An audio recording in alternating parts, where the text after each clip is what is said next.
20h l'invité, c'est jusqu'à 21h en direct sur Fréquence ESJ. 20h, bienvenue à toutes et à tous dans 20h l'invité, votre rendez-vous politique de la semaine.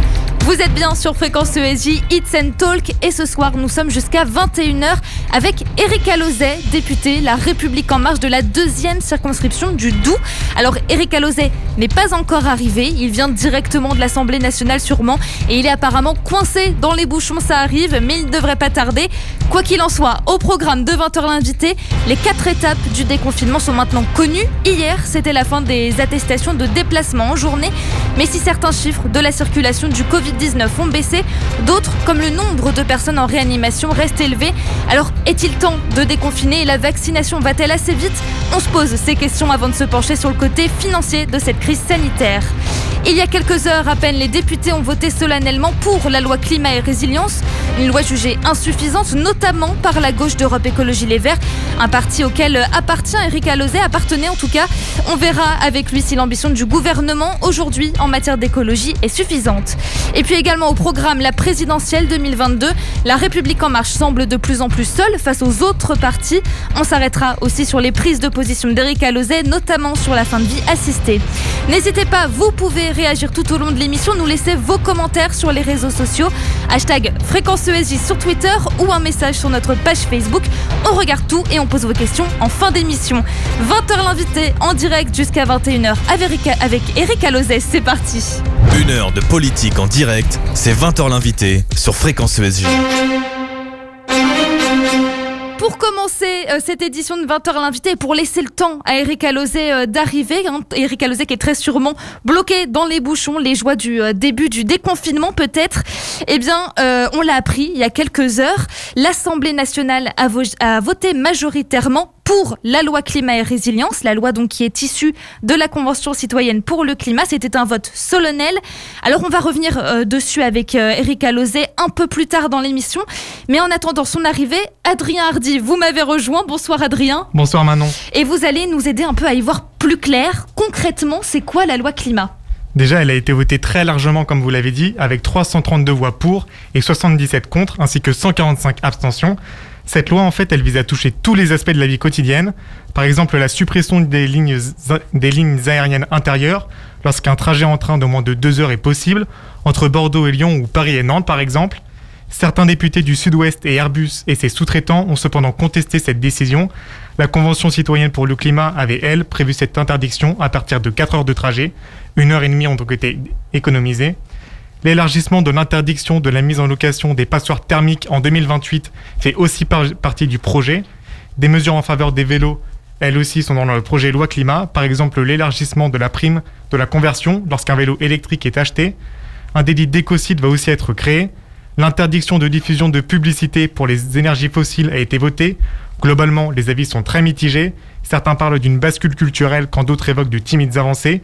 Une règle réduit aussi de moitié moins, voire plus, l'artificialisation des sols sur les 10 années qui suivront l'application de la loi. Toutes ces mesures proviennent de la Convention citoyenne pour le climat voulue par Emmanuel Macron, dont l'objectif de réduire de 40% nos émissions de gaz à effet de serre d'ici à 2030.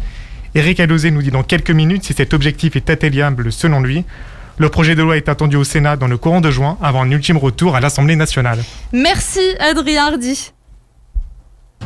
Eh bien, 20h l'invité en direct jusqu'à 21h. Alors, comme on le disait, on va revenir donc sur cette loi climat au cours de l'émission.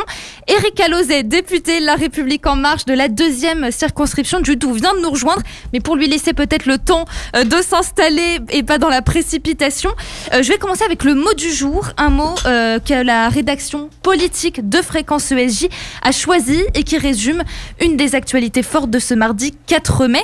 Ce mot, c'est inutile, puisque Olivier Véran, le ministre de la Santé, espère sincèrement la fin du port du masque en extérieur pour cet été. C'est ce qu'il a annoncé ce matin sur Europe 1. Mais le port du masque en extérieur n'est-il pas inutile ? Plusieurs experts en santé publique, des médecins s'accordent sur le fait que le masque est inutile en extérieur puisque le risque de contamination est très faible. Bonsoir Éric Alauzet, je vois que vous êtes installé, oui, vous nous avez rejoint. On va commencer du coup tout de suite avec le mot du jour. Éric Alauzet, est-ce que pour vous, le masque en extérieur est inutile ? Il faut se prémunir des slogans. Parce que ça a tout l'air d'un slogan. Ça dépend. Voilà, la question est beaucoup plus nuancée, comme souvent. Il faut vraiment, avoir du bon sens. C'est-à-dire que si on est en plein air avec quelqu'un qu'on connaît, à deux, il n'y a pas de souci. Si on est avec des gens qu'on ne côtoie pas, qu'on garde les masques, il n'y a pas de souci. En revanche, si on s'installe pour pique-niquer, qu'on enlève les masques, c'est ça la question. Pour manger. Et donc pour vous, il faut garder le masque en extérieur. Qu'on est à proximité, et plus le temps va passer, plus on va se rapprocher les uns des autres, plus on va... Ça dépend. Voilà, il faut surtout... Alors, est-ce qu'on a envie d'ordre simple, mais la vie, c'est plus compliqué. Alors, est-ce que vous êtes d'accord, par exemple, avec la décision du préfet des Alpes-Maritimes, donc de ne plus rendre obligatoire le port du masque dans les espaces verts, sur les plages et sur les bords des plans d'eau? Alors, je suis un peu partagé, parce qu'effectivement, il y a un certain nombre de situations lors desquelles ce n'est pas nécessaire, mais en même temps, le signal n'est pas bon. C'est-à-dire qu'on est dans une phase de déconfinement qui va être progressive. On a 4 phases, et le risque, c'est de brûler les étapes. Et on va le voir, à chaque fois, on va être tenté très vite de passer à la phase suivante. Donc on garde le masque pour vous pour le moment en extérieur. Au-delà du signal, si vous voulez, il y a la contagiosité elle-même, mais aussi le signal qui peut être contre-productif dans la mesure où tout le monde risque de se lâcher, quoi. Merci Eric Alauzet. 20h l'invité, en direct jusqu'à 21h sur Fréquence ESJ. N'hésitez pas à poser vos questions, comme je vous le disais, à Eric Alauzet sur les réseaux sociaux de Fréquence ESJ, sur Twitter avec le hashtag Fréquence ESJ ou sur notre page Facebook en message. On les récupère et on les lit en fin d'émission. Serons-nous bientôt totalement libérés de la Covid et des restrictions sanitaires? Ça fait rêver et la réponse pourrait être oui. La première étape du déconfinement a commencé hier. Mais est-ce que nous sommes prêts alors que la vaccination n'est toujours pas ouverte à tous? On y revient dans quelques instants. Juste avant, pour ceux qui ne le savent pas encore, en dehors de l'hémicycle, Eric Alauzet, vous êtes médecin, une profession que vous avez pour l'instant mise de côté pendant votre mandat forcément de député. Il reste ouvert. Vous avez votre cabinet, donc plus beaucoup, c'est vrai. Vous êtes principalement député La République En Marche. Vous consacrez, j'imagine, plus de temps à votre mandat et vous étiez auparavant à Europe Écologie Les Verts pendant presque 30 ans. On retrace donc votre parcours avec Axel Rebaud. Bonsoir Axel. Bonsoir Manon Blangis. Eric Alauzet, bonsoir, bienvenue. De 1990 à 2017, vous avez donc été à gauche chez Les Verts, puis Europe Écologie Les Verts. D'abord dans votre ville, Besançon, puis conseiller général du Doubs. Vous êtes député depuis donc 2012. C'est quoi la suite? Est-ce que vous avez d'autres mandats qui vous intéressent? J'ai jamais eu de projet. D'ailleurs, c'est pour ça que j'ai toujours gardé mon métier aussi. Je voulais pas m'engager totalement dans la politique. Sans doute que j'avais peur peut-être de plus pouvoir revenir à la vie civile. Donc j'ai toujours gardé mon métier, même en ce moment. Et je n'ai jamais eu de projet. Et les choses se sont passées assez naturellement. Il se trouve que je suis parti en politique avec l'écologie. C'est ce qui a guidé toute ma vie et qui la guide toujours d'ailleurs. C'est pas parce que j'ai changé de parti que ça change quoi que ce soit. Et donc j'en sais rien. Alors après, j'ai plus 30 ans non plus. Hein.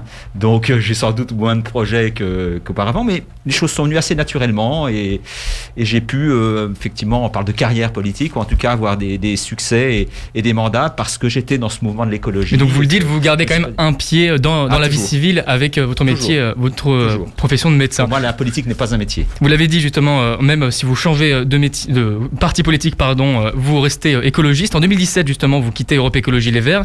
Comment on assume ce virage des Verts jusqu'à LREM, un parti qui est plutôt très libéral après 27 ans d'engagement à gauche, Eric Alauzet? Je pense que les choses sont plus ambiguës que ça. Ce parti est très libéral, oui et non. Quand on voit ce qui se passe en ce moment dans la gestion de la crise, c'est le contraire du libéralisme en ce moment. Hein. Alors, et pourtant, c'est juste parce que c'est la crise, peut-être, non?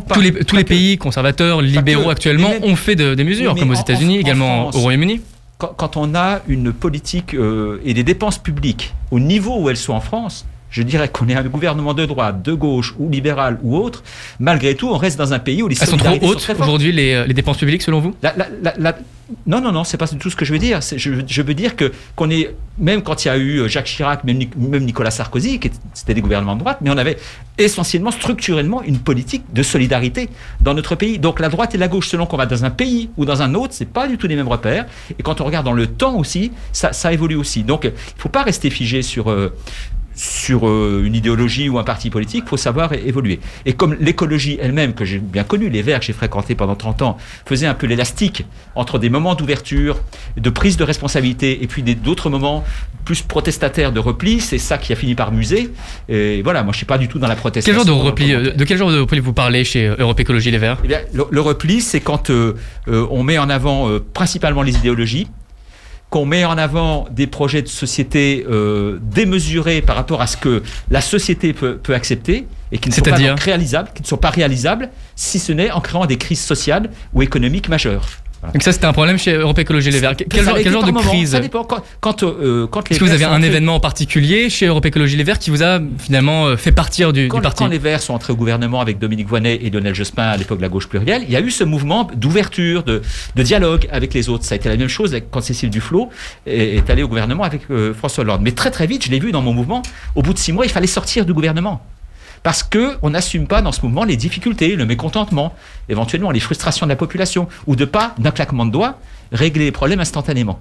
Voilà. Donc vous dites, Éric Alauzet, que c'est plus le Europe Écologie Les Verts, le parti qui vous a fait vous diriger vers LREM, plus que LREM vous a séduit. Si les Verts français étaient les Grünen, je serais encore chez les Grünen aujourd'hui. Voilà. Qui ont cette culture beaucoup plus réaliste. Hein, d'ailleurs, il y a le courant Réalo et Fundi chez les Grünen, et le courant Réalo, qui prend. C'est-à-dire concrètement aujourd'hui, par exemple, Yannick Jadot, qui est donc celui qui dirige aujourd'hui Europe Écologie Les Verts, qu'est-ce qu'il a de pas réaliste? Yannick Jadot, le problème c'est qu'il est minoritaire chez les Verts. Il est absolument minoritaire. D'ailleurs, on voit bien que dans le mouvement, les gens cherchent à affaiblir sa candidature. Lui a cette culture d'ouverture, parce qu'à l'Europe, quand on va à l'Europe, on discute avec la droite, on discute avec la gauche, on fait des coalitions variables. Comme en Allemagne d'ailleurs, dans les Länder, en Allemagne ou dans les villes, il y a des coalitions variables aussi. Voilà. Et donc Yannick Jadot, lui, a cette culture-là, mais il est extrêmement minoritaire dans ce mouvement. Merci beaucoup, Éric Alauzet. 20h l'invité, en direct jusqu'à 21h sur Fréquence ESJ. Tous les enseignants recevront une première dose de vaccin avant les grandes vacances d'été. C'est ce qu'a annoncé le ministre de l'Éducation nationale, Jean-Michel Blanquer, dimanche au GDD. Pourtant, Emmanuel Macron avait déjà annoncé vouloir vacciner les enseignants en priorité dès avril, puis en mai. Finalement, pas de priorité et pourtant le déconfinement a bien commencé. On va revenir avec vous, Éric Alauzet, sur le calendrier du déconfinement et de la vaccination dans moins de 3 minutes. Juste avant, c'est Oh My de Broken Back sur Fréquence ESJ, It's and Talk.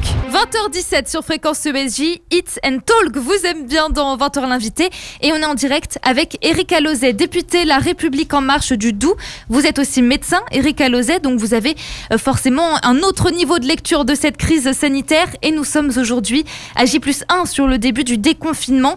La première étape prévue par le gouvernement a été lancée hier. Les collèges et les lycées ont rouvert leurs portes. Toutefois, les enseignants ne sont toujours pas prioritaires à la vaccination. Certains craignent aujourd'hui que l'école ne redevienne un lieu de contamination. Axel Rebaud. Éric Alauzet, pourquoi est-ce que les enseignants ne sont toujours pas vaccinés? La vaccination est ouverte pour eux, alors qu'elle ne l'est pas pour d'autres. Après, quand on dit on ouvre la vaccination à une population, c'est pas en une journée qu'on vaccine tout le monde. Quand on a dit on ouvre la vaccination aux plus de 75 ans, il y a des gens qui ont attendu plusieurs semaines, voire plusieurs mois pour être vaccinés. Ça va être la même chose pour les enseignants. La vaccination est ouverte. Moi, je vaccine, entre autres. Il y a eu des journées dédiées dans les centres de vaccination qui étaient réservés aux vaccins ARN, c'est-à-dire le vaccin Moderna et Pfizer. Mais il y a eu des journées AstraZeneca, spécialement pour les enseignants de plus de 55 ans. Donc, elle leur est ouverte. Hop, maintenant, alors seconde, troisième priorité, après les plus âgés, après les premières lignes, ils ne font pas encore partie des publics les plus prioritaires et certains craignent aujourd'hui que l'école redevienne exactement comme avant, c'est-à-dire un foyer et qu'on doive les fermer. Maintenant, des publics cibles avec les policiers, il y a une quinzaine de professions. Est-ce qu'on n'aurait pas dû, Éric Alauzet, opérer une grande vaccination massive des professeurs avant d'ouvrir justement les écoles? Avec quel vaccin? Donc on n'a pas encore assez de vaccins. Alors, comment ça se fait? Pourquoi est-ce qu'on n'a pas assez de vaccins, Éric Alauzet? On ne peut pas faire vacciner tout le monde en 15 jours. Déjà, il a fallu déjà monter en puissance sur les vaccins. Mais ça ne date pas d'hier, Éric Alauzet, l'idée de faire vacciner les professeurs. Emmanuel Macron déjà en parlait en mars, voulait le faire mi-mai, fin mai. Il faut le temps de fabrication. Donc maintenant, on a beaucoup de vaccins. Et depuis maintenant quelques semaines, depuis les vacances d'ailleurs, la vaccination est ouverte aux enseignants. Donc ils font partie des publics prioritaires. Voilà. Mais ça se fait sur plusieurs mois. Voilà. Et il faut aussi. Et ça ne vous pose pas un problème que du coup on ouvre les écoles avant que suffisamment de médecins soient vaccinés? Vous savez, c'est ce qu'on appelle le croisement des courbes. C'est-à-dire que l'épidémie est en train de régresser. La vaccination commence à monter en puissance chez les enseignants, notamment chez les plus de 55 ans. Parce que si demain l'épidémie est là, mais que les plus de 50 ans sont vaccinés, on n'a plus de problème. C'est-à-dire qu'il y aura des gens atteints, contaminés, malades un peu, mais sans gravité pour la grande majorité d'entre eux. Donc beaucoup d'enseignants sont jeunes.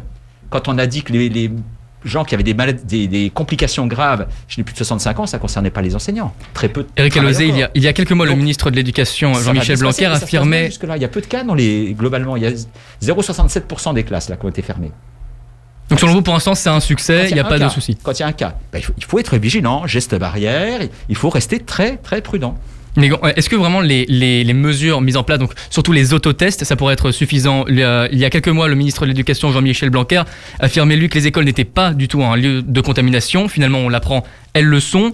Aujourd'hui, vous dites que les mesures prises par le gouvernement seront suffisantes. Comment est-ce que le gouvernement peut convaincre les Français encore?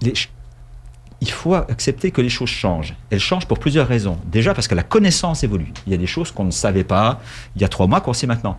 Le virus change. Quand on disait que c'était assez peu contagieux, c'est vrai que dans toute la première période, il y avait peu de contagion à l'école. Avec le variant anglais, les choses changent. Donc il faut aussi ne pas oublier de l'information en route pour pas faire de mauvaises interprétations. Donc effectivement, ce variant qui est beaucoup plus contagieux, eh bien, effectivement, il a eu des conséquences dans les écoles. Mais malgré tout, avec relativement peu de cas, mais il faut quand même de la vigilance des professeurs. Vous avez dit, Éric Alauzet, que la France avait reçu de nouvelles doses, qu'on allait pouvoir enfin avoir une vaccination plus massive. On a combien de vaccinations aujourd'hui, vous le savez? On doit être à 15 millions, 16 millions de premières injections. 15,8 millions de premières injections, effectivement. Deuxième, je me souviens, on a 3 ou 4 ou... 6,6 millions. Pourquoi est-ce qu'on est si en retard par rapport aux autres pays européens? Par rapport à quels autres pays européens? Par exemple l'Angleterre. Et d'autres pays européens? L'Allemagne également. Non. Le Royaume-Uni. Mais le Royaume-Uni, lui, qui est sorti de l'Union européenne, lui, a autant de deuxième doses injectées que de première. 51% des Britanniques qui, eux, ont reçu une seule dose. Pourquoi? Vous savez pourquoi? Parce qu'on est dépendant de l'Union européenne. Parce qu'il y a 20 millions de doses qui auraient dû revenir en Europe depuis l'Angleterre, qui ne sont pas revenues. Si l'Angleterre a vacciné autant, c'est parce qu'elle a pris les doses aux autres pays. Et ça, il faut vraiment que vous tous... En Angleterre, Éric Alauzet, en Angleterre, ils disent l'inverse. C'est grave ce que je dis. En Angleterre, ils disent l'inverse. Citer l'Angleterre en exemple, c'est citer l'individualisme, alors qu'on sait que cette épidémie et la vaccination ne réussira que si on la fait collectivement. Vous dites que Boris Johnson, le Royaume-Uni, a volé des doses de vaccins à la France. J'attends qu'enfin les médias expliquent la réalité des choses. Parce que personne ne le dit. On cite toujours l'Angleterre, mais l'Allemagne, l'Espagne, l'Italie sont à touche-touche. On est tous au même niveau. Parce qu'on partage. C'est tout à l'honneur de la France et de l'Union européenne de partager ces doses et aussi d'en envoyer dans les pays pauvres et en Afrique. L'Angleterre, c'est tout pour ma pomme. Voilà. Et ça, c'est scandaleux. Donc plutôt que de citer un exemple, l'Angleterre, il serait bon aussi maintenant de dire la réalité des choses. Ils ont reçu des doses de l'Europe, ils n'ont renvoyé aucune dose en Europe. Si on avait partagé, ça aurait changé quoi? Au lieu d'avoir 15 millions de vaccinés, on aurait 18 millions de vaccinés. Ce serait un peu mieux. Mais ça ne changerait pas la face du monde. Donc, merci. Voilà. Pardon d'être un peu vif, mais sur cette histoire de l'exemple de l'Angleterre, comme d'Israël d'ailleurs, ça marche quand il y a un pays ou deux, mais ça ne peut pas être généralisé parce qu'il n'y a pas ces doses fabriquées dans les usines. Merci Éric Alauzet, merci Axel Rebaud. 20h l'invité, en direct jusqu'à 21h sur Fréquence ESJ. Vous êtes de plus en plus nombreux à écouter 20h l'invité chaque semaine. Merci à tous et c'est aussi votre émission. Vous pouvez y participer. Si vous nous écoutez, c'est le moment. Envoyez-nous vos questions pour Éric Alauzet sur Twitter avec le hashtag Fréquence ESJ ou en message sur notre page Facebook. On pose vos questions en fin d'émission, donc n'hésitez pas. Nous garderons l'intégralité du fonds de solidarité pour le mois de mai. L'annonce du ministre de l'économie hier matin a rassuré les restaurateurs, hôteliers et professionnels de la culture qui pourront rouvrir progressivement tout en bénéficiant des aides dès le 19 mai. Le quoi qu'il en coûte s'arrêtera lui si la situation sanitaire le permet à la fin de l'été. Il aura duré plus d'1 an et ses conséquences sur les finances publiques feront partie des enjeux forcément de la prochaine présidentielle. Théo Grévin, bonsoir. Bonsoir Manon, bonsoir Éric Alauzet. Est-ce que la France, globalement, sur le plan économique, est le pays en Europe qui s'en est le mieux sorti? Pour le coup, cette question-là n'est pas très polémique. Je trouve, c'est une des moins polémiques, y compris d'ailleurs les oppositions qui sont assez facilement dans la critique, le reconnaissent assez volontiers. On verra comment on paye tout ça, hein. Ça soulève d'autres questions. Près de 206 milliards depuis, depuis l'année dernière. Je crois que c'est assez reconnu et partagé, et y compris par des observateurs extérieurs à la France, que on a mis le paquet et qu'il fallait sans doute mettre le paquet. Et d'ailleurs, les chiffres de croissance, en tout cas à court terme, sont plutôt favorables à la France par rapport aux autres pays. Voilà, maintenant, faut rester prudent pour la suite parce que la sortie va être un peu compliquée quand même. Hein. Et ces mesures, elles ont été prises rapidement afin d'éviter donc le chômage de masse, les faillites, tout ça sans réelle vérification. Est-ce que ça aurait dû être plus encadré, toutes ces aides? C'est allé tellement vite. Moi, je me souviens, on a passé beaucoup de temps, nous les députés, à ce qu'on appelait boucher les trous dans la raquette. Parce qu'il y a des professions qui étaient assez facilement identifiables. Le restaurant, tout le monde sait ce que c'est, on comprend bien quand ça ferme, qu'il n'y a plus de clients. Mais il y a des professions qui sont moins identifiables et qui, pour autant, étaient aussi paralysées et qui n'ont pas été aidées tout de suite. Donc on a passé les premiers mois à boucher les trous pour aider telle ou telle profession. Donc vous assumez le fait d'avoir été victime de fraude en quelque sorte, parce que là il y a de l'argent que l'État français ne récupérera pas. Ce que je disais, c'était pas tellement des fraudes, c'était plutôt d'identifier ceux qui pouvaient légitimement en bénéficier et qui n'en bénéficiaient pas. Après, il y a des gens effectivement qu'on n'aurait pas eu besoin, mais dans des phénomènes massifs comme ça, aussi brutaux, malheureusement il y a des gens opportunistes dans le mauvais sens du terme, on voit de tout. D'ailleurs il y a eu un certain nombre il y a eu des fraudes notamment au temps partiel. Au chômage partiel, oui. Oui, c'est au chômage partiel, qui ont été identifiés, qui ont été sanctionnés. Hein. Donc chacun fait seulement ce qu'il peut. 3 millions sur les 30 millions réclamés. Bon, chacun fait ce qu'il peut. C'est censé ne pas durer non plus. Quand on a dit quoi qu'il en coûte, c'était prévu pour 2 mois au départ. Hein. Et là, on est toujours au quoi qu'il en coûte 1 an après. Et ça dure depuis 1 an. Donc maintenant, les réouvertures sont prévues, du moins partiellement, le 19 mai, notamment pour la culture, les musées, les cinémas. Depuis le début de l'année, il y a eu des études qui montrent que le risque est très faible, notamment dans les cinémas, dans les théâtres. Pourquoi avoir autant attendu pour la réouverture ? Au vu des chiffres de contamination qu'on a eu, du nombre de décès, du nombre de gens qui ont des séquelles, parce que cela on n'en parle jamais, c'est qu'on ne parle jamais des blessés sur la route, mais que des morts. Oui, mais si le fait d'aller au cinéma n'impacte pas sur ça. Si. Dès que vous générez du mouvement, c'est pas forcément l'heure et demie où vous êtes assis au cinéma avec le masque où ça se passe. Encore que, il faudrait voir. Moi, j'ai des exemples où des gens se sont trouvés dans le milieu confiné avec le masque et se sont contaminés. Si le temps dure longtemps, que la ventilation n'est pas bonne, c'est la même question que vous me posiez au début. Est-ce que dehors, on peut... Oui, dehors, on peut en général, sauf si. Voilà. Et donc, à l'intérieur, avec le masque, oui, sauf si vous restez confiné. J'ai le cas de 2 personnes dans une voiture qui ont le masque, mais ça a duré 6 heures dans la voiture, sans ventilation. Ils se sont contaminés. Donc tous les mouvements sociaux, pour aller au cinéma, pour aller... Voilà. Et donc, quand la priorité a été donnée à l'école, normalement, on aurait dû fermer les écoles. La plupart des pays ont fermé les écoles beaucoup plus que nous. Donc, vous ne regrettez pas ce choix des priorités, le fait que le cinéma ne soit pas prioritaire? On laisse les écoles ouvertes, ça laisse moins de marge, si vous me suivez, pour d'autres activités. Après, il faudrait les graduer, est-ce qu'elles sont plus ou moins à risque? Mais le problème, c'est quand vous allez dans un commerce, quand vous allez au cinéma, c'est avant, après, les rencontres. Promenez-vous dans la rue, vous voyez bien les gens qui s'arrêtent, qui se rencontrent, qui discutent plus ou moins, on enlève le masque ou pas, ou on ne le porte pas bien. Voilà, c'est tout ce qu'il y a autour de ces activités. Bon. Les restaurants pourront eux rouvrir dès le 19 mai, rouvrir leurs terrasses uniquement. Les fonds de solidarité, le fonds de solidarité va être prolongé jusqu'à la fin de l'été. Est-ce que ça va pas être un frein pour certains qui vont se dire vaut mieux profiter des aides que de rouvrir? Je pense que c'est un exercice effectivement délicat. Quand c'est fermé, c'est fermé. C'est assez facile d'une certaine façon de dire voilà, vous avez 1 500 €, 10 000. Bref. Si vous travaillez à combien? 10%, à 15%, à 30%? Là, ça représente que 20 à 30% du chiffre d'affaires, les terrasses. Ça devient très compliqué. Donc c'est pour ça que le ministre a annoncé qu'il allait maintenir les aides pour justement encourager les personnes à reprendre, même si l'activité n'est que partielle. D'ailleurs, vous savez que ça s'est déjà passé de cette façon-là. C'est-à-dire que les gens pouvaient, les restaurateurs notamment, pouvaient avoir une activité et cette activité n'était pas déduite de l'aide d'État qu'ils avaient. Donc c'est un peu le même principe dans cette période transitoire. Il faut pouvoir continuer à aider les personnes, peut-être même au-delà. Il y aura des opportunistes aussi, mais tant pis, c'est le prix à payer, pour qu'ils puissent se lancer quand même et qu'il n'y ait pas trop de réticence dans le sens que vous venez d'indiquer. Alors cette politique du quoi qu'il en coûte, en place depuis 1 an, elle représente 168 milliards d'euros de dépenses pour l'État. La crise sanitaire a fait bondir la dette publique à environ 100% du PIB. Le premier pilier pour rembourser, c'est la reprise économique pour Bruno Le Maire. Est-ce que il y a autre chose? Il y a la réforme des retraites. Est-ce que pour vous c'est indispensable? C'est indépendant. La réforme des retraites. La réforme des retraites. C'est indépendant de la réforme des retraites. Et le problème des retraites, de l'équilibre des régimes de retraite, il existe avant la crise Covid. Et il existe après. Mais est-ce qu'il faut la maintenir, justement? Vous savez, la caisse de retraite, c'est une caisse qui est fermée. C'est-à-dire que ce qui rentre, c'est uniquement les cotisations retraite. Ce qui sort, c'est uniquement des pensions de retraite. Donc, s'il n'y a pas assez de cotisations qui rentrent, vous ne pouvez plus payer les retraites. Donc, de toute façon, il faut trouver l'équilibre du régime de retraite, quelle que soit l'impact de la crise Covid, qui a sans doute aggravé un peu la situation des comptes publics. Donc, de toute façon, il faudra qu'à un moment donné, les dirigeants, ce gouvernement-là ou le suivant, ou les deux, s'empoignent pour régler le problème. De toute façon. Merci Éric Alauzet. 20h l'invité, en direct, jusqu'à 21h. Une loi qui va toucher la vie quotidienne de tous nos concitoyens. C'est ainsi que Barbara Pompili, la ministre de la Transition écologique, décrit la loi climat. Pourtant, pour le directeur de Greenpeace France, il y a un décalage abyssal entre les paroles et les actes. Éric Alauzet, vous vous définissez comme un député écologiste.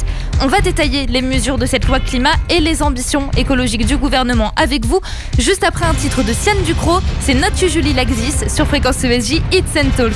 Fréquence ESJ, il est 20h33. Bienvenue à tous dans 20h l'invité. Notre invité ce soir est Éric Alauzet, député La République En Marche de la 2e circonscription du Doubs. Vous venez peut-être de vous connecter, de nous rejoindre. Et bien juste pour vous, si vous avez envie de réécouter le début de cette émission, notamment sur le déconfinement, et bien le replay de 20h l'invité sera disponible en audio sur toutes les plateformes de podcast, Spotify, Deezer, Google ou Apple Podcast, ou en vidéo sur notre chaîne YouTube. En attendant, on est bien en direct encore pour une petite demi-heure et inspiré des 149 propositions de la Convention citoyenne pour le climat. La loi climat et résilience a fait l'objet d'un vote solennel à l'Assemblée nationale tout à l'heure. Le projet de loi doit être maintenant présenté au Sénat courant juin avant un ultime retour devant les députés. Mais ce texte, qui touche tous les aspects de la vie quotidienne, des déplacements au logement, est-il à la hauteur des enjeux climatiques ? C'est la question qu'on se pose avec vous, Théo Grévin.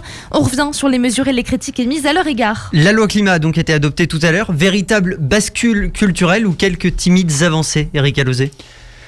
Je pense que c'est comme la vaccination, si vous voulez, c'est une courbe exponentielle. C'est-à-dire qu'on est parti de très très bas, on a mis très longtemps à démarrer, je parle là en décennies, et on voit bien que là, d'année en année, ça s'accélère et ça monte de plus en plus fort. Donc là, il y a une accélération. Finalement, cette loi, elle vient couronner 4 ou 5 lois précédentes. Une sur les mobilités, qu'on appelait la loi L'Homme, une autre sur l'urbanisme et la construction, qu'on appelait la loi Elan, et 2 ou 3 autres. Et celle-là, elle vient chapeauter cet ensemble pour lui donner du liant, de la cohérence et améliorer les lois précédentes. Donc, on progresse, ça s'accélère, il y a une conscience toujours plus forte, ce qui nous permet d'aller plus loin. Mais quand Barbara Pompili dit ce texte est une chance, celle d'avoir un héritage dont nous pourrons toutes et tous être fiers. Est-ce qu'elle ne force un petit peu pas le trait, Barbara Pompili ? Je pense, parce que Barbara Pompili, elle est dans l'écologie depuis longtemps, comme moi, juste un peu plus jeune que moi, et elle a cette vision globale dans le temps. C'est-à-dire qu'elle sait ce qu'on fait depuis des années, y compris avant qu'elle soit au gouvernement, ce qu'on va faire encore, et c'est un cran supplémentaire qui accélère le mouvement dont je parlais précédemment. Donc oui, l'accélération, elle est forte, elle est particulièrement forte en Europe, dans l'ouest de l'Europe, et en France, en Allemagne, dans ces quelques pays qui sont vraiment en pointe dans le monde. Mais on est encore très très loin du compte, si c'est ce que vous voulez me faire dire. Et c'est loin aussi de ce qu'avaient proposé les membres de la Convention citoyenne pour le climat. Alors attention, là il faut préciser les choses, la loi climat n'est pas tout. Quand la Convention citoyenne a commencé à réfléchir, ça fait maintenant 1 an, il y a eu depuis la loi de finances, il y a eu la loi d'économie circulaire, et déjà ces lois ont intégré un certain nombre de mesures. C'est normal qu'on ne retrouve pas tout dans la loi climat. Le plan de relance intègre un certain nombre de choses aussi dans le financement. Mais sur ce qu'avaient proposé les membres de la Convention citoyenne sur le climat, on va rentrer dans les mesures. Sur la publicité, par exemple, les députés ont voté l'interdiction de celle sur les énergies fossiles quand les 150 citoyens de la Convention demandaient qu'elle porte sur les produits les plus émetteurs de gaz à effet de serre.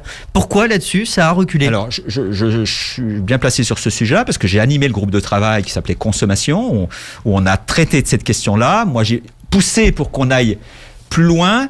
En même temps, c'est pas très facile, une société de l'interdiction. Autant vous pouvez dire, on interdit la publicité du tabac, mais quand vous commencez à dire, on interdit tous les produits et services qui ont, alors quel niveau retenir en plus de contribution carbone, alors là, ça ouvre une boîte de Pandore extraordinaire, et on est sous une forme d'incertitude qui est pas facile à décider. Donc j'ai pourtant poussé dans ce sens-là, mais tout en étant conscient des limites de l'exercice d'interdire certains produits sur des critères discutables, parce que c'est mouvant. Un produit peut être à un moment donné polluant, et puis les industriels progressent et il l'est moins, donc vous l'interdisez, après vous le remettez à la vente. C'est moins simple que le tabac, si vous voyez ce que je veux dire. Alors les citoyens voulaient aussi interdire les vols intérieurs quand il existait une alternative en train en moins de 4 heures. Finalement c'est passé à 2h30. Avec des exceptions, on maintient les lignes pour les correspondances. Greenpeace France parle de mesures, de mesurettes. Est-ce que vous les contredisez là-dessus ? C'est normal que les associations cherchent à aller le plus loin possible. Maintenant, il n'y a pas un autre pays qui le fait que la France. Après, ça concerne seulement 34 vols intérieurs sur 450. Oui, c'est une mesure qui n'aura aucun impact sur le plan purement écologique. Alors, il n'y a pas un autre pays dans le monde qui le fait. Alors, est-ce que c'est pas une raison pour faire ce que je veux vous dire pour ne pas faire plus? C'est qu'il y a un certain nombre. Vous pouvez pas avancer tout seul. Vous pouvez tracer la voie. Vous pouvez être un peu devant, mais vous pouvez pas être très très très devant. C'est pour ça que c'est si important l'Union européenne. C'est pour ça aussi que les conventions internationales sont si importantes. Donc vous pouvez montrer un peu la voie, être un peu devant. Mais il faut que la France, bon effectivement, vous dites qu'il y a 30 lignes, mais aucun autre pays ne l'a fait pour l'instant. Donc essayons d'emmener les autres pays sur cette voie-là et on pourra aller un petit peu plus loin. Que les États-Unis avec Joe Biden reviennent sur la question du climat et on pourra aller un petit peu plus loin. Ça c'est très important de comprendre que vous pouvez mettre le meilleur des écologistes président de la République. Il sera très limité de par le fait que beaucoup de sujets se traitent au niveau international. Donc quand je vous disais qu'il y avait des lois, qu'il n'y avait pas toutes les propositions de la Convention citoyenne, parce qu'il y en avait certaines dans la loi de finances, dans le plan de relance, au niveau de l'Union européenne, dans les 149 propositions, il y a des choses qui sont du ressort de l'Union européenne ou de la réglementation qui se prend dans la loi. Donc ne faisons pas de la loi climat, qui pourtant propose beaucoup d'avancées, l'alpha et l'oméga. Il y a des choses avant, des choses après, des choses en parallèle. Et l'histoire n'est pas finie. Il faut l'amplifier. Mais il faut emmener tout le monde et éviter les querelles inutiles surtout. Merci Théo Grévin, merci Eric Alauzet. 1 heure de politique en direct, c'est 20h l'invité sur Fréquence ESJ. Je rappelle que vous pouvez poser vos questions à Eric Alauzet, des questions qu'on pose pour vous en fin d'émission. Pour ça, vous avez le hashtag Fréquence ESJ sur Twitter ou vous nous envoyez un message sur notre page Facebook et vous pouvez évidemment le faire sur tous les sujets de votre choix. J-354 avant le premier tour de l'élection présidentielle et un duel semble inéluctable au second tour. Marine Le Pen face à Emmanuel Macron. Alors si en 2017, le président de la République l'avait assez largement emporté, l'issue pourrait être bien plus incertaine l'année prochaine. Et avant ça, les régionales pourraient s'avérer décevantes pour votre parti Eric Alauzet, La République En Marche. On fait le point sur l'état de forme de LREM avec Bastien Cochet. Bonsoir Bastien. Bonsoir Manon, bonsoir Eric Alauzet. En 2017, les cyniques pourraient dire que vous avez senti le vent tourner en quittant les Verts pour rejoindre la majorité présidentielle. Est-ce que vous ne sentez pas le vent tourner à nouveau pour la prochaine élection? En 2017, quand je me suis présenté, je n'avais pas l'étiquette LREM. Mais en tout cas, vous les avez rejoints ensuite, dans la majorité présidentielle. Après avoir été élu. Effectivement. Voilà. Et est-ce que là, vous sentez aussi peut-être que la majorité présidentielle, aux prochaines, à la présidentielle et ensuite aux législatives, va encore changer? Que la majorité présidentielle va changer? Ça, j'en sais rien. Moi, je suis pas devin. Et vous n'avez pas d'avis sur la question? Votre avis sur l'état de forme d'Emmanuel Macron à un an de la présidentielle, si vous voulez? Si vous voulez, on est dans des sociétés extrêmement critiques. Avec des réseaux sociaux qui sont très réactifs, où l'information n'est pas hiérarchisée, où maintenant n'importe qui dit n'importe quoi sur les réseaux sociaux, ça a plus de valeur que ce que dit un journaliste. Et donc, ça génère tout ça beaucoup de mécontentement, de frustration, de colère, de méchanceté. Mais alors, au-delà des réseaux sociaux, il y a des sondages qui sont faits aussi. Oui. Le dernier en date, celui de Doxa du 27 avril, où 2/3 des Français ne souhaitent pas qu'Emmanuel Macron se représente. Oui. Ça, vous l'entendez? J'entends qu'effectivement, 75% des Français ne veulent pas vivre le duel Macron-Le Pen. Donc, pas non plus de Macron. J'aimerais que les instituts de sondage demandent si les Français veulent un duel Le Pen-Mélenchon, un duel Le Pen-Bertrand, un duel Hidalgo... Ils le font aussi. On les a pas, ces sondages-là. Ils le font aussi. En tout cas, il y a des sondages sur les seconds tours, les perspectives dans ces seconds tours. Quand il y a 62%... sondage, mais parce que vous auriez les mêmes résultats. Et vous comprenez, il y a un tel rejet systématique. Sur Emmanuel Macron, quand il y a 62% des Français qui ne sont pas contents et qui trouvent son bilan mauvais, c'est le profil d'un favori selon vous pour l'élection présidentielle? 62% de la population. Et vous savez bien qu'au deuxième tour, on ne choisit pas, on élimine. Vous savez très bien que ça se passe comme ça. Au premier tour, on choisit. Pour l'instant, dans la partie choix, à part Marine Le Pen, il n'y a pas d'autres candidats qui ont un vote d'adhésion supérieur à Emmanuel Macron. Et donc, pour vous, tout ce que vous me dites...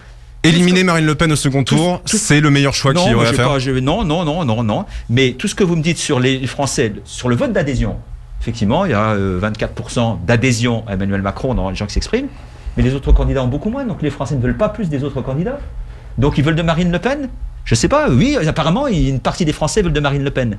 Et donc Emmanuel Macron n'est pas en plus mauvaise posture qu'il est même en moins mauvaise posture que la plupart des autres candidats, hors Marine Le Pen. Mais en tout cas, si on regarde les précédentes élections, depuis les législatives de 2017, La République En Marche n'a pas remporté d'élections, devancée par le Rassemblement National aux européennes, écrasée dans les grandes villes aux municipales par d'autres partis, notamment les Verts. Si les régionales, qui sont dans un peu plus d'un mois, s'avèrent décevantes, comme la tendance l'annonce, est-ce que vous pousserez pour opérer peut-être des changements au sein du parti, peut-être se réveiller, changer de tactique à un an? Alors, tactique, c'est une chose, mais je pense que si les gens ont des sources de mécontentement, c'est pas sur la tactique, c'est plutôt sur leur vie quotidienne, sur ce qu'ils vivent, sur la protection sociale, sur la santé. Sur des questions aussi de politique comme la sécurité ou l'immigration, voilà, ce genre de choses. Ce que je suis en train de vous dire, c'est pas une question de tactique, c'est une question de fond, de où va notre société, dans quelle direction va notre société. Mais justement, où va La République En Marche aujourd'hui? Est-ce qu'elle a réussi à trouver une ligne politique claire, au-delà de la personne d'Emmanuel Macron, pour séduire de nouveaux électeurs? Alors, parlons de solidarité, parlons d'écologie, parlons d'économie. Est-ce que l'augmentation de 100 € de l'allocation adulte handicapé qui n'avait jamais eu lieu auparavant, c'est une mesure sociale?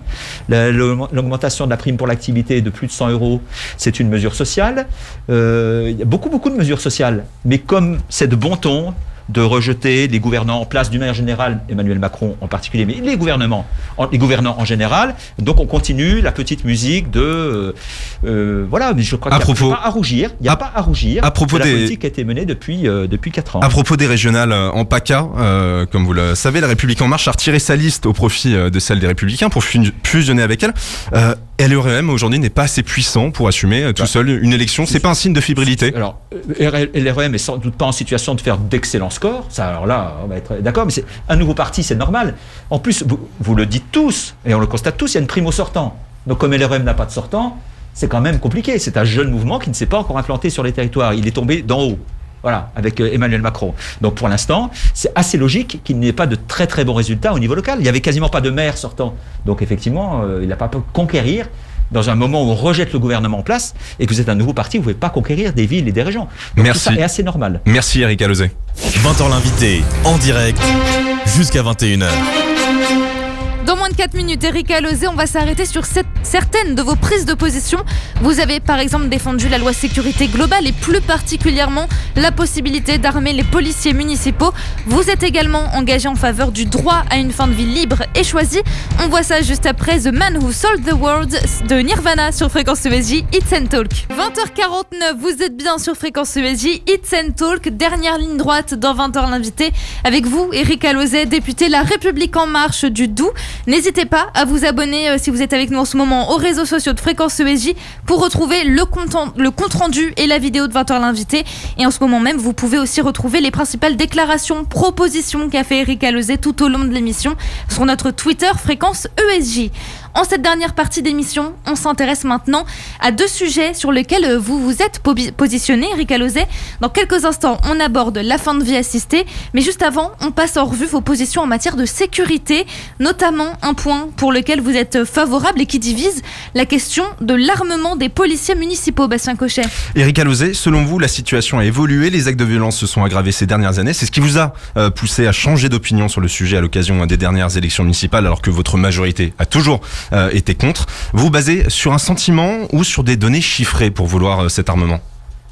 Je me base sur les nouvelles missions que je souhaitais confier à la police municipale.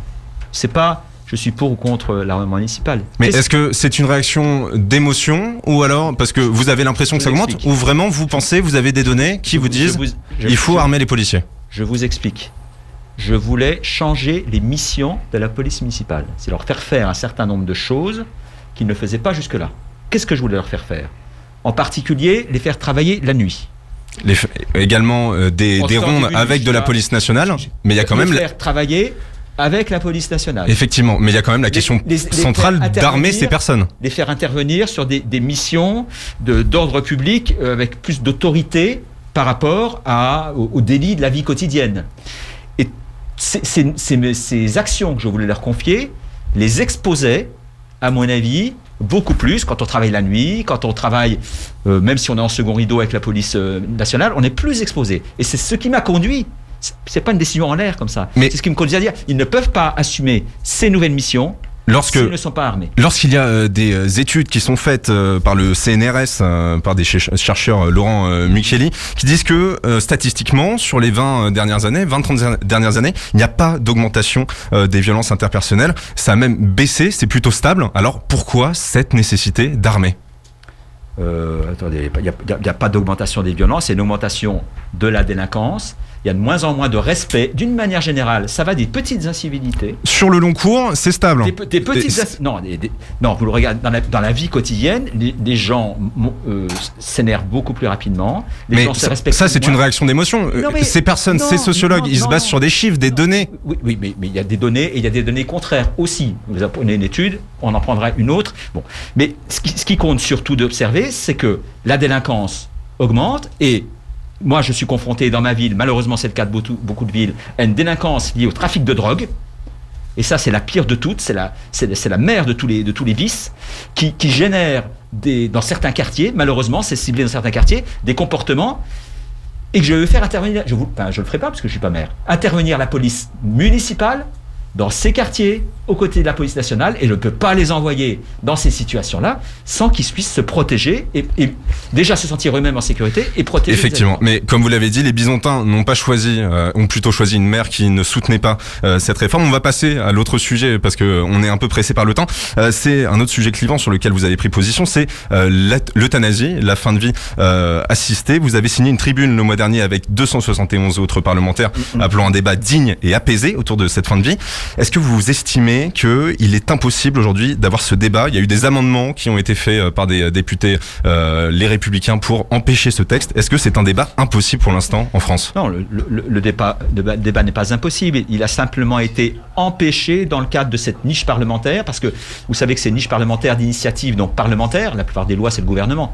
De temps en temps, on a une journée qui nous est réservée et ça s'arrête à minuit. Alors justement, pourquoi le gouvernement ne lance pas un projet de loi ? Il se trouve que pour l'instant, c'est les parlementaires qui l'ont lancé. Et quand les parlementaires lancent une loi, le gong sonne à minuit et ça s'arrête. Si ça avait été le gouvernement, ça ne s'arrête pas jusqu'à ce qu'on soit allé au bout de la loi. Très rapidement, est-ce que vous souhaitez que le gouvernement aujourd'hui mette un projet de loi sur la table pour permettre l'euthanasie ? J'ai signé une nouvelle tribune avec un certain nombre de mes collègues pour demander au gouvernement de s'emparer de cette question dans la suite du débat parlementaire que nous avons eu. Parce que si c'est le gouvernement, il n'y aura pas le gong qui fait sonner à minuit et qui fait qu'on arrête. On va jusqu'au bout de la loi. Et là, on n'a malheureusement pas pu aller jusqu'au bout. Simplement, on a quand même voté l'article 1 qui donne la légitimité à quiconque de demander une assistance à mourir. Simplement, on n'a pas la suite qui donne la capacité au corps médical de le faire. Hein. Mais voilà. Merci, Éric Alauzet. 20h l'invité, en direct, jusqu'à 21h. C'est l'heure maintenant de la question auditeur. On a récupéré toutes vos questions que vous nous avez envoyées pendant et avant l'émission. Merci à tous. On a sélectionné celle de Johanna qui à l'instant nous a envoyé cette question. Alors on en parlait il y a quelques instants. Renaud Muselier, donc le candidat aux élections régionales Les Républicains en région PACA, avait été rallié par la liste La République En Marche, provoquant forcément l'indignation des élus Les Républicains. Finalement, on vient de l'apprendre, les Républicains apportent leur soutien à Renaud Muselier après 3 jours de confusion. Alors, Johanna vous demande, Éric Alauzet, est-ce que pour vous, c'est une bonne chose finalement ? Est-ce qu'il faut ce ralliement avec les Républicains ? Je vous avoue que ça m'a un peu troublé. C'est pas dans mes gènes, c'est pas dans mes... Voilà, mais ce que je sais aussi, c'est que la situation de cette région est tout à fait particulière, que la dernière fois, le RN a échoué que parce que la liste de gauche s'est effacée. C'est-à-dire que les candidats de gauche ont accepté ils ont passé le mandat sans avoir aucun élu au conseil régional. Et que là, ils ont d'ores et déjà annoncé qu'ils se maintiendraient. Et donc, il y a péril en la demeure. Aujourd'hui, La République En Marche est obligée de s'allier avec les Républicains. On ne doit pas conduire une politique uniquement pour faire barrage à un parti politique. C'est pas un projet. Voilà. Mais en même temps, il y a aussi une réalité qui s'impose à vous dans certaines circonstances. Et là, c'est le cas. Et c'était d'après ce que j'ai compris, parce que je suis pas au cœur du système. Ce que j'ai compris, c'est que ce mouvement a été fait pour empêcher effectivement, M. Mariani, l'extrême droite, d'emporter cette région. C'est un séisme. Et en même temps, je fais attention à cet argument, parce que s'il y a beaucoup de gens qui votent pour eux, c'est que ça correspond à une demande.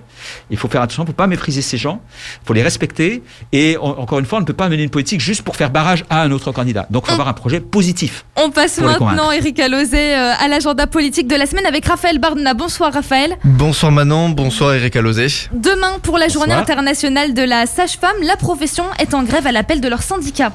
Les sages-femmes libérales souhaitent l'ouverture de négociations avec le gouvernement. Parmi leurs revendications, elles demandent par exemple la valorisation du rôle de référente de parcours lors d'une grossesse.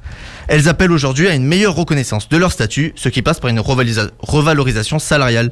Éric Alauzet, est-ce que vous savez combien gagne une sage-femme aujourd'hui ? Ça dépend si elle est en libéral ou à une sage-femme libérale. Un peu plus que dans le public, c'est vraiment pas beaucoup. Hein. Donc selon vous, est-ce que vous avez un chiffre ? Non, j'ai pas le montant là en tête. En moyenne, c'est 2426 € bruts par mois. Oui. Est-ce qu'il faut les augmenter selon vous ? Dans le libéral, c'est comme les médecins que je suis, ça dépend de la quantité de travail qu'on effectue. Hein. Donc quand vous êtes salarié, vous avez 35 heures par semaine. Quand vous êtes libéral, vous pouvez ne travailler que 10 heures, 20 heures, 30 heures. Donc, alors là, sur la question des sages-femmes, selon vous, est-ce qu'il faut augmenter leur salaire ? Ben, toutes ces demandes sont légitimes. Après, je vous rappelle quand même que tous les professionnels de santé dans les institutions, là, de santé, et pas seulement de santé, ont été augmentés de 183 € là par mois. C'est du jamais vu. On le doit, c'est grâce au Covid, si je puis dire. Hein. Sinon, personne n'aurait imaginé que ça puisse se faire. Bon, donc ça, c'est quand même une reconnaissance pour tous, y compris d'ailleurs que pas que pour les soignants. Demain également. C'est légitime, effectivement, leur demande, bien sûr. Et les délégations de compétences pour les sages-femmes sont aussi légitimes. Les médecins peuvent se décharger de beaucoup de choses auprès des donc une revalorisation salariale qui serait légitime pour vous. Et des sages-femmes. Éric Alauzet, demain également, une cérémonie aura lieu aux Invalides pour commémorer le 200e anniversaire de la mort de Napoléon Ier en présence d'Emmanuel Macron. Cette commémoration fait l'objet d'un débat. Napoléon est à la fois l'un des personnages préférés des Français et une figure controversée pour son action entre 1799 et 1815, année où il a exercé le pouvoir. Le porte-parole du gouvernement, Gabriel Attal, a reconnu que l'empereur avait fait des choix très contestables à son époque, mais selon lui, l'empereur est une figure majeure de l'histoire de la France. Une commémoration par le président de la République est donc logique. Éric Alauzet, célébrer la mort d'un homme qui a rétabli l'esclavage, c'est normal selon vous ?